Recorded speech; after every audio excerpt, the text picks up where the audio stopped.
오늘 말씀의 제목은 불안의 치유입니다. 불안의 치유. 저는 목회연구원을 담당하고 있는 권순정 목사입니다. 할렐루야.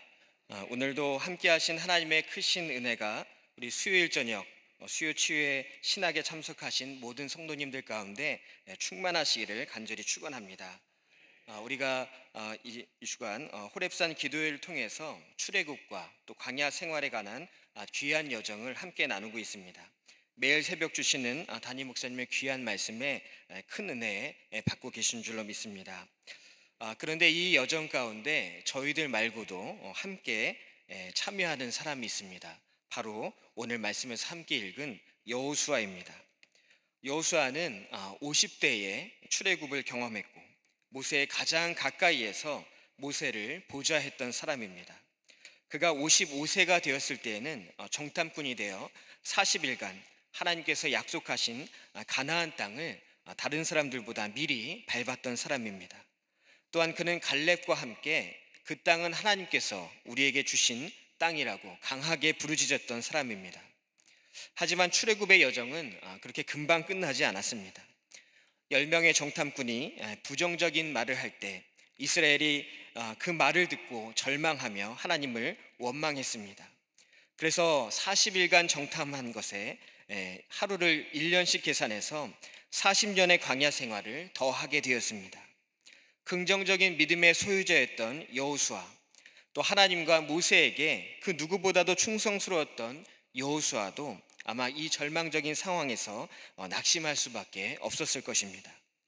그리고 팩이 있었던 50대의 여호수아, 40년이 흐른 후 오늘 본문에서 보여주는 여호수아의 모습은 매우 나약한 모습으로 등장하고 있습니다.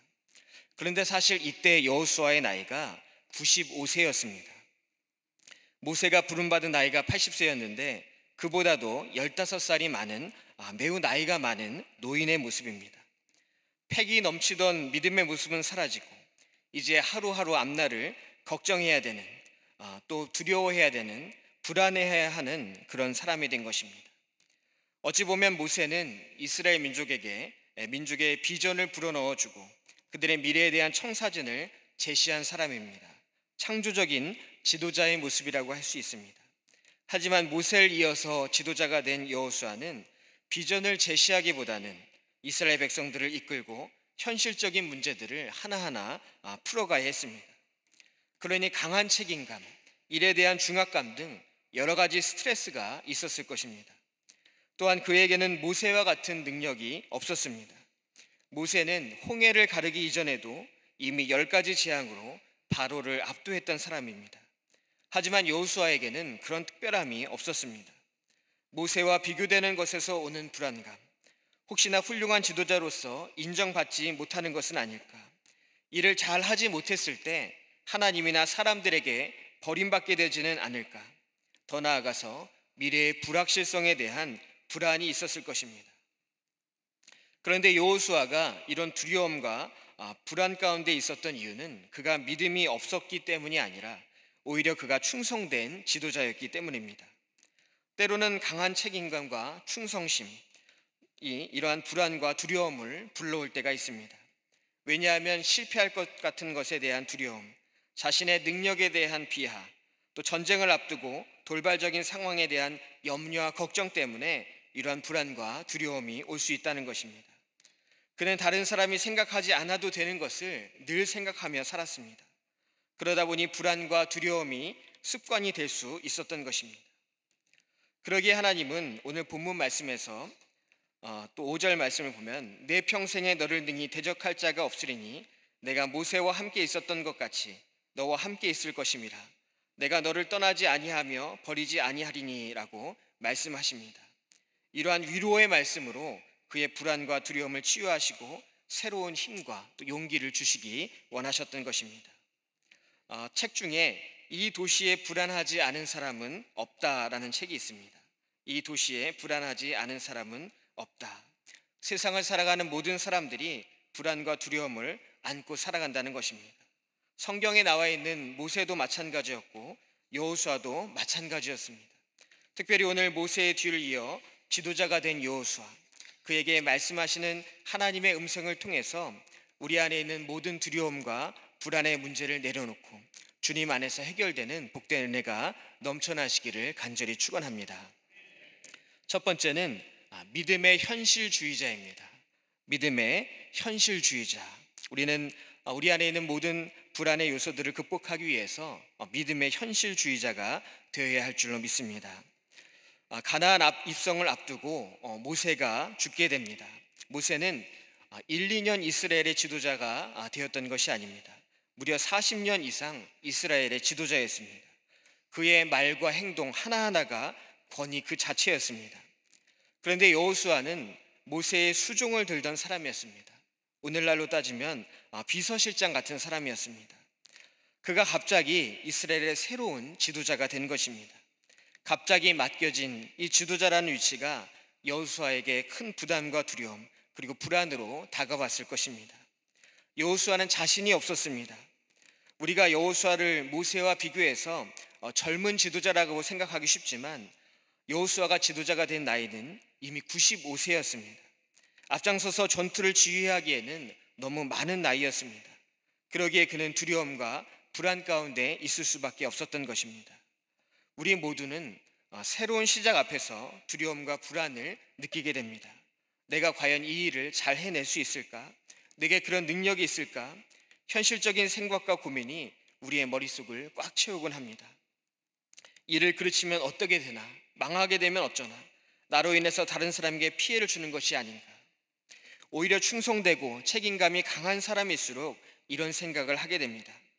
그런데 믿음의 사람, 하나님의 사람은 세상 사람과 이 현실을 바라보는 관점이 달라져야 합니다. 여호수아에게 현실은 무엇입니까? 자신의 능력 없음, 사람들의 외면, 전쟁을 앞두고 있는 것, 자신의 연약함, 이런 것이 그에게 현실이 아닙니다. 그에게 가장 중요한 현실은 바로 하나님께서 부르셨다는 사실입니다. 하나님에 의해서 지도자로 세워졌다는 것입니다. 이제 모세가 아닌 여호수아 자신이 이스라엘의 새로운 지도자가 되었다는 것, 이것이 바로 여호수아 앞에 놓여 있는 가장 중요한 현실이었던 것입니다. 우리는 현실주의자라는 말에 대해서 때로는 부정적으로 생각할 때가 있습니다. 현실주의자를 꿈과 이상보다는 현실의 가능성을 더 중요하게 생각하기 때문에 재미없는 사람, 차가운 사람으로 생각할 수도 있습니다. 그런데 여기에 믿음이 붙으면 달라집니다. 믿음의 현실주의자란 우리의 현실 가운데 하나님의 뜻을 실현하고자 하는 믿음이 있는 사람을 말합니다. 하나님은 여호수아가 바로 이러한 믿음의 현실주의자가 되기를 원하셨던 것입니다. 오늘 본문 2절에서 여호수아에게 내 종 모세가 죽었으니 라고 하나님은 말씀하십니다. 내 종 모세가 죽었으니, 이제 모세의 시대는 끝이 났다는 것입니다. 이것이 현실입니다. 이제 하나님은 모세가 아니라 여호수아와 직접 소통하기 원하시고, 모세를 통해서가 아니라 여호수아를 통해서 이스라엘을 이끌기 원하신다는 것입니다. 그런데 이 현실을 받아들이기 위해서는 믿음의 현실주의자가 되어야 했습니다. 믿음의 현실주의자는 세속적인 현실주의자와 확연히 달라야 하는 것이 있습니다. 먼저 믿음의 현실주의자는 현실을 보는 관점이 달라야 합니다. 같은 사건을 보더라도 인간적인 가능성을 먼저 보는 것이 아니라 하나님의 계획을 바라봐야 하는 것입니다. 그리고 그 계획을 현실 가운데로 끌어올 수 있는 능력이 있어야 합니다. 미국 웨슬리 신학교의 크레이그 힐 교수는 그리스도인은 미래의 소망을 현재로 불러오는 사람들이라고 했습니다. 그리스도인은 미래의 소망을 현재로 불러오는 사람이다. 우리는 현재를 바라보기에 현실주의자가 아니라 소망을 현실로 불러오기에 현실주의자, 믿음의 현실주의자가 되는 줄 믿습니다. 또한 믿음의 현실주의자는 몰입하는 것이 다른 사람입니다. 몰입하는 것이 다릅니다. 부정적인 사람들은 자신의 실패와 실수에 몰입합니다. 자신의 연약함에 몰입합니다. 그러나 믿음의 현실주의자는 믿음의 목표에 몰입합니다. 하나님은 본문에서 여호수아를 부르시고 그에게 이미 약속하셨던 목표들을 하나씩 다시 말씀해 주십니다. 여호수아가 자기 자신의 능력이 아닌 하나님께 몰입하기를 원하셨기 때문입니다.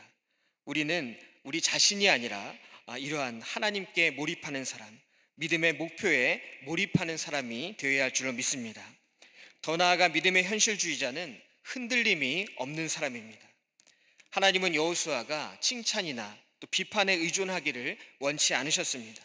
다른 사람의 평판에 의존하다 보면 쉽게 흔들릴 수밖에 없습니다. 모세와 자신을 비교하는 말들, 또는 새로운 지도자에게 줄 서며 아첨하는 사람들의 말들, 이러한 것들에 현혹되면 흔들릴 수밖에 없는 것입니다. 하나님은 여호수아가 사람들의 이러한 평판에 흔들리는 것이 아니라 온전히 하나님의 말씀을 붙잡고 나아가기를 원하셨던 것입니다. 본문 8절에 보면은 이 율법책을 내 입에서 떠나지 말게 하며 주야로 그것을 묵상하여 그 안에 기록된 대로 다 지켜 행하라. 그리하면 내 길이 평탄하게 될 것이며 내가 형통하리라 라고 말씀하고 있습니다. 흔들리는 세상이나 또는 자기 자신이 아닌 우리의 반석이 되신 하나님, 우리를 강하게 붙잡고 계신 하나님을 보며 나아갈 때 우리 삶을 평탄하게 하시고 또 가장 형통한 길로 인도해 주시는 하나님과 함께 귀한 사명을 감당하게 될 줄로 믿습니다. 믿음의 현실주의자는 현실을 보는 관점이 다릅니다. 또 몰입하는 것이 다릅니다. 또 흔들림이 없습니다. 하나님은 큰 변화와 두려움, 여러 가지 불안 앞에 있는 여호수아가 이러한 믿음으로 현실을 극복하는 정도가 아니라 하나님의 약속을 현실로 불러오는 믿음의 현실주의자가 되기를 원하셨던 것입니다. 우리도 이러한 믿음으로 믿음의 현실주의자, 하나님의 약속을 현실에서 이루는 복된 사명을 감당하는 우리 모두가 되기를 간절히 축원합니다. 두 번째는 불안을 압도하는 용기입니다. 불안을 압도하는 용기. 우리는 모두 이 불안을 압도하는 용기를 소유해야 할 줄로 믿습니다. 불안은 어디에서 오느냐? 바로 누군가 나를 지켜보고 있다는 생각에서 이 불안이 온다고 합니다. 혹시 다른 사람이 나를 지켜보는데 나의 부족함을 알아차리지는 않을까? 그래서 조롱하거나 무시하거나 공격할 것이라고 생각한 것, 더 나아가서 내가 좀 부족하다고 생각할 때 버림받을 것이라고 생각하는 것, 이런 생각에서 불안이 온다는 것입니다. 여호수아는 이제까지 모세에게 가려져 있던 사람입니다. 그런데 갑자기 모든 사람이 주목하는 지도자가 되었습니다. 그의 말, 행동 하나하나가 다른 사람에게 어떤 평가를 받을지 또 어떤 평판을 받게 될지 생각하지 않을 수가 없었습니다. 이 세상 그 누구도 평판에서 자유로운 사람은 없습니다. 여호수아도 그랬던 것입니다. 요즘에는 인스타그램이나 또 페이스북, 여러 가지 SNS를 통해서 자기 자신을 드러냅니다. 또 카카오톡 프로필 사진도 중요하게 생각합니다. 그것을 통해서 자신이 어떤 사람인지를 드러내기도 합니다. 그런데 마이크로소프트의 연구에 의하면 우리가 어떤 일에 집중하다가 누군가로부터 카톡이나 메시지를 받았을 때 그 일로 다시 돌아오는데 약 23분의 시간이 소요된다고 합니다. 왜냐하면 그 사이에 나에게 왜 카톡을 보냈을까? 왜 메시지를 보냈을까? 내가 어떻게 답하는 것이 좋을까? 또 내가 답을 보내고도 바로 답이 안 오면 내가 혹시 잘못 답을 한 것은 아닐까? 그가 원하는 답은 무엇이었을까? 이 생각을 하면서 23분이 불안의 시간을 흘려보내게 된다는 것입니다. 다른 사람의 평판에 신경 쓰다 보니 불안으로 시간을 낭비하는 것입니다. 이 불안을 피하기 위해서 자신을 좀 더 괜찮은 사람으로 포장합니다. 그런데 문제는 자신을 포장한 그 모습이 상대방에게 발각되진 않을까 신경 쓰며 더 불안하게 된다는 것입니다. 이처럼 불안은 또 다른 불안을, 두려움은 더 큰 두려움을 불러오게 됩니다. 하나님은 이런 불안과 두려움 가운데 있었던 여호수아의 마음을 잘 아셨습니다. 그가 현재 얼마나 큰 마음의 부담감과 또 불안 가운데 있었는지, 현재의 상황과 미래에 닥치게 될 일에 대해서 얼마나 두려워하고 있는지를 하나님께서 아셨던 것입니다. 그래서 하나님은 본문 3절에서 내가 모세에게 말한 바와 같이 너희 발바닥으로 밟는 곳은 모두 내가 너희에게 주었노니라고 말씀합니다. 이 말씀은 하나님께서 모세와 한 그 약속이 아직 유효하다는 것입니다. 지금 현재 모세는 없지만 누가 계십니까? 하나님이 계십니다. 하나님이 모세와의 약속을 기억하시며 그 약속을 그대로 이루어 주시겠다는 것입니다. 왜냐하면 그 약속은 하나님께서 모세하고만 하신 약속이 아니라 이스라엘 전체와 하신 약속이기 때문입니다. 여호수아는 단순히 모세를 대신하는 후계자가 아니라 하나님이 새롭게 세우신 이스라엘의 지도자라는 것을 다시 한번 말씀하고 계신 것입니다. 더 나아가 5절에서는 내 평생에 너를 능히 대적할 자가 없으리니 내가 모세와 함께 있었던 것 같이 너와 함께 있을 것임이라 라고 말씀하십니다. 내 평생에 대적할 자가 없다는 것, 즉 대적자들을 하나님께서 막아주심으로 모세가 굳건하게 이스라엘을 이끌었던 것처럼 여호수아 역시 굳건하게 이스라엘을 이끌 수 있도록 하나님께서 함께 하시겠다는 약속의 말씀입니다. 모세가 탁월해서 이스라엘의 지도자가 된 것이 아닙니다. 하나님께서 함께 해주셨기 때문에 탁월했던 것입니다. 마찬가지로 이제 그 하나님께서 여호수아와 함께 해주신다고 말씀하고 계십니다. 여호수아의 능력이나 그의 의지와 상관없이 그는 탁월한 존재가 되는 것입니다. 왜냐하면 하나님께서 함께 해주시기 때문입니다. 이것을 믿으라고 말씀하고 있는 것입니다. 그리고 여기서 그치지 않습니다. 5절 하반절에서는 내가 너를 떠나지 아니하며 버리지 아니하리니 라고 말씀하십니다. 하나님이 결코 여호수아를 떠나지 않으시겠다 약속하십니다. 버리지 않으시겠다고 말씀하십니다. 사실 사람이 가장 불안을 느낄 때가 언제입니까? 바로 상실을 경험할 때입니다. 상실 중에서도 가장 큰 상실은 바로 관계의 상실입니다. 누군가가 떠난다는 것, 그것이 육체적이든 정신적이든 이 관계의 상실은 큰 상처와 불안을 불러옵니다. 왜 하나님께서 여호수아에게 떠나지 않겠다, 버리지 않겠다 말씀하셨을까요? 여호수아가 혹시 하나님의 영이 떠나시지 않을까 불안과 염려 가운데 있었기 때문입니다. 그런데 여호수아가 걱정해야 할 것은 사람에게 비난을 받거나 조롱을 당하는 것도 아니고 또 하나님께 버림을 받는 것도 아니었습니다. 그에게 지금 가장 필요한 것은 이 모든 불안을 압도하는 영적인 용기, 거룩한 담대함이 필요했던 것입니다. 하나님은 여호수아에게 다른 것 걱정할 것 없다. 나는 결코 흔들리지 않는다. 모든 것이 떠난다 할지라도 나는 결코 너를 떠나지 않고 버리지도 않을 것이다. 이 약속은 꼭 지킬 것이다 라고 말씀하시면서 이 여호수아가 갖고 있던 모든 불안의 요소를 해결해 주신 것입니다.